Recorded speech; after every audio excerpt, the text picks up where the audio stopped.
Bem-vindos de volta. É o segundo vídeo da série Vida Inteligente. De costas para a vida, de costas para o futuro, o grande ponto cego. Foi nosso primeiro vídeo. E hoje eu vou falar sobre outro tema. Em inglês é Thanks for being late. Obrigado por atrasar. Isso aconteceu na minha vida muitas vezes. Fui consultor, coach, mentor desde janeiro de 1980.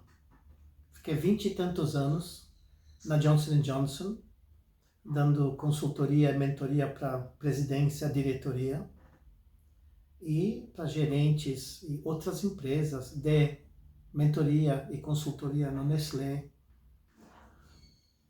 E uma coisa que acontecia sempre, eu chegava na hora e os clientes não chegavam ou chegavam atrasado e não avisavam. Isso acontece até hoje. Passaram mais que 40 anos. As pessoas têm uma atitude não muito profissional em relação a estudar, aprender, melhorar, em relação a consultor, professor, mentor, em relação a outras pessoas. Isso faz parte da cultura egocêntrica, narcisista, principalmente aqui no Ocidente, né? A cultura ocidental nasce com Júlio César. Eu vim, eu vi, eu venci. Eu. Egoísmo, egolatria, eulatria. Então, eu percebia desde os primeiros primórdios, janeiro, fevereiro, março, abril de 1980, que havia uma diferença em approach, em atitude. Eu, com o trabalho sagrado de compartilhar conhecimento, porque conhecimento é poder, conhecimento dividido, né? Conhecimento compartilhado é poder dividido. Então, a gente tem que ter muita responsabilidade. E também existe uma coisa chamada zona de conforto. Se eu ensino uma coisa do nível intermediário para alguém que é básico, ele fica desconfortável. Se eu falo de uma coisa que a pessoa se atrapalha, ele se sente desconfortável. Não pode falar de política de religião, não pode falar disso, daquilo. Então eu levava muito a sério o meu trabalho e qualquer brecha eu estava tentando merecer essa grande oportunidade que a vida me deu de estar com a presidência da Johnson & Johnson com meus 22 anos, chegando no Brasil. E eu falei, vou fazer tudo o que eu posso para ajudar. E de lá para cá passaram mais que 40 anos. Eu continuo a mesma pessoa. Eu quero ajudar. Por isso que eu pensei nessa série. Como eu posso ajudar? Foram 40 anos, mas as pessoas não estão dando valor, não estão entendendo, não dão devida importância. É mais importante o time de futebol, o carro, os próximos feriados, para onde vai, sabe? A roupa, a marca, a impressão que causa nos outros, né? O conhecimento não é uma coisa muito importante, muito interessante, muito urgente, muito inteligente. E para mim, esses 4 conceitos, inteligente, urgente, importante, interessante, era tudo. É no coração disso, no meio disso, que a vida acontece. as grandes descobertas, né? As grandes sacadas, as grandes conquistas. Acontece no meio disso aí. Se não é inteligente, urgente, se não é importante, interessante, é fútil, inútil, é oco vazio. E as pessoas estão correndo atrás dessas coisas aí. Quando as pessoas não vinham para aula, não me avisavam, ou chegavam atrasado, eu estava sempre com meu Business Week, com minha prancheta.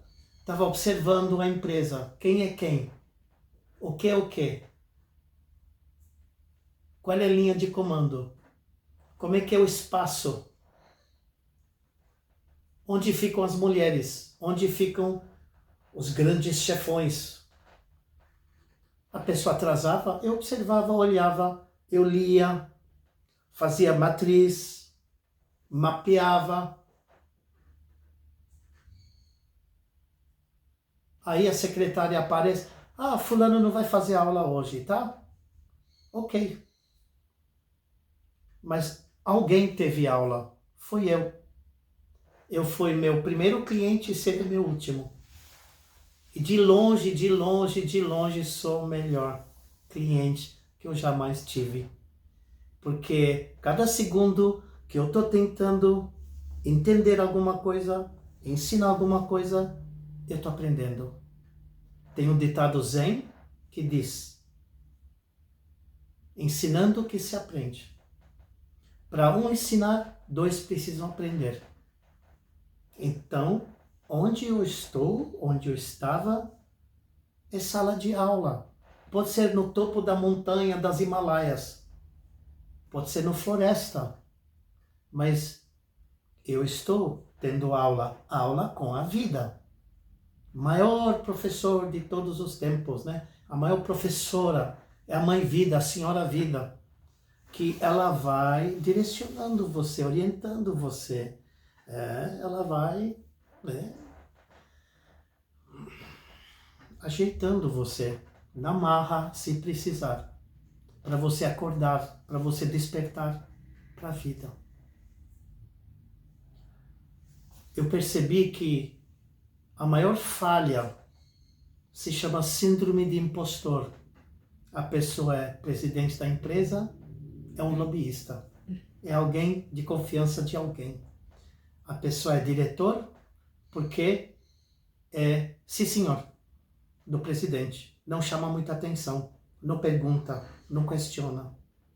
E a cúpula que está lá em cima é uma mafiazinha, um grupinho, que chama meu grupo, que querem poder e os grandes salários e benefícios para eles. E o resto, migalhas. Traz café aqui. Fala para diretora de recursos humanos, traz café para mim. Quem fala é CEO. A gente não deve se comportar desse jeito, né?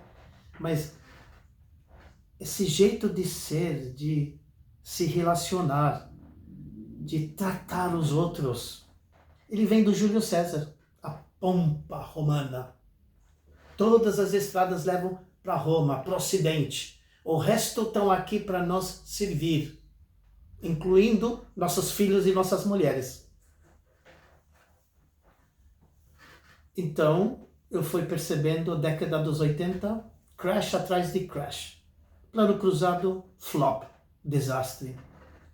Depois plano Collor, golpe dos golpes. Depois plano real, a coisa andou e depois flop. Os amiguinhos se deram bem. Muita gente ganha muito dinheiro muito rápido.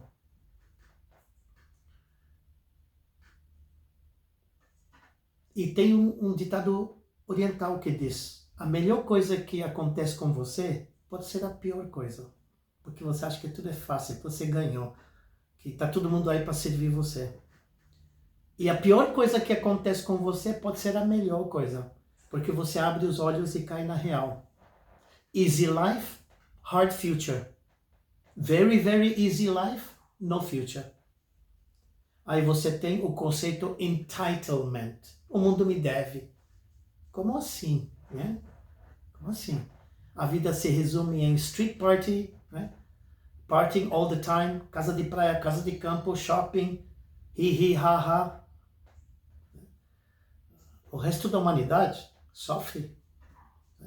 Uma galera foram lá, os colonizadores, roubaram 250 anos sem parar. Mataram. E depois fala que terceiro mundo é sujo. Inclusive, você vai lá fora, falam isso do Brasil.